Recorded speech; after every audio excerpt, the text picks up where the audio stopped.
that you could actually die in the sport. You were hearing people being killed, but it was not in the same world.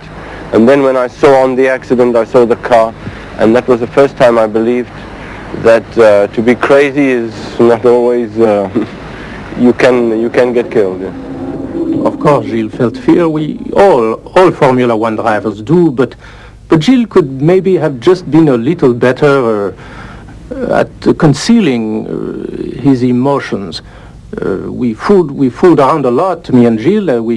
We drove to all the different races together, and I especially remember one trip in Italy. We'd have little contests, one-on-one challenges where you had to keep your foot on the floor without touching the brake, and we were on the highway in a Ferrari doing 270 or 280, and we would time each other. Naturally, the guy who kept this up longer was the winner, or there wasn't any money in it or anything, just for laughs. I suppose if you won, you could say you were braver or a better driver or something, but you asked me about the fear thing. When Gilles was the passenger and I was the one driving, anytime I started to wilt a bit, I took a peek at him. He looked very calm and composed always, and he looked calm, but he wasn't. He said after that he'd been really afraid of something happening, so I pinned him down. I sort of said, "When was that? You never looked afraid to me." Well, it turned out that his worst moments came right at the times I peeked at his face, the same times as my worst moments. But he managed not to show it, and that was what gave him the reputation of being, the man who never knew fear. Some of the impressions he gave were the wild, I don't care, I can crash. And in one part, that was correct. But in another part, he did, in a certain way, also did the utmost to try and make things safer. Gilles was smart, He was fully aware of the risk. His thoughts were the same as mine, and probably the same as any Formula One driver. I remember he told me once, every time I get in the car, I think of the many things that can go wrong, how many things my life depends on in this sport. I think a lot of pilots, you hear them saying it's romantic, the excitement of the danger of racing. For me, it was not that at all. That part was an ugly part of motor racing and an unfortunate part. And I believe that I had to do everything in my power all the time with the car, with the way I concentrate, to drive slowly when I didn't have to drive slowly, to drive fast when I did drive fast, just to keep alive or to give myself more chance, because I know that the axe is here, and if you make a mistake, it's gone.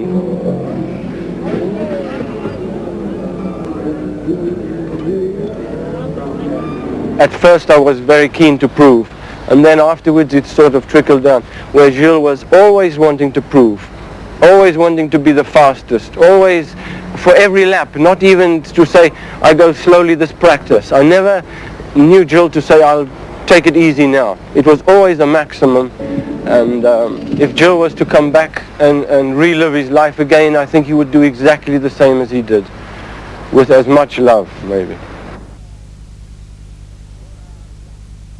Ora lui ci ha lasciato.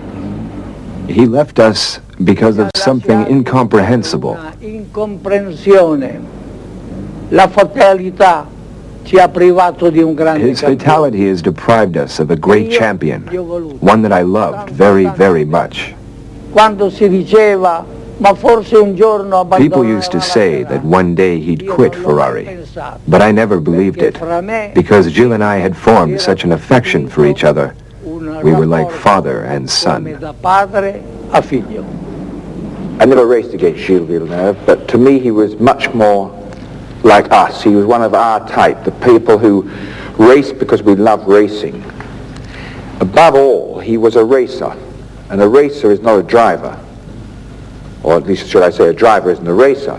Everybody who's out there is trying to win the race, but there are certain guys who'll get in there and race because they love to race. The one thing you're in there for is to try to beat the other man. And I think he had the passion for driving, and I can understand this. In all my career, which covered 496 races and 15 years, I can only think of 2 or 3 men who were what I would call racers. I think the world of motor racing needs men, myself, like Gilles Villeneuve, and I just feel that he was too late. he should have been when we were racing.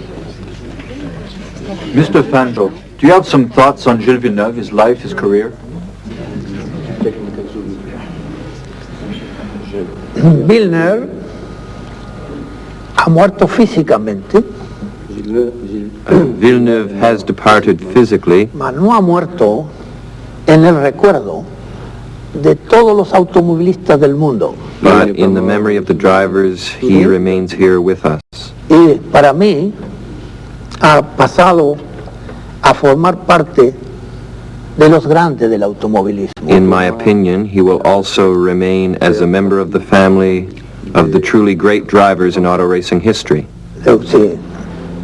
La palabra autorizada de Ferrari Mr. Enzo Ferrari, who is an authority on such matters, cuando lo calificó has compared Villeneuve como nuvolari, to Taslo Nuvolari. que en la época de mi juventud, Nuvolari, in my younger el days, ídolo was the great idol. que todos pensábamos imolar alguna vez o parecernos a nuvolari.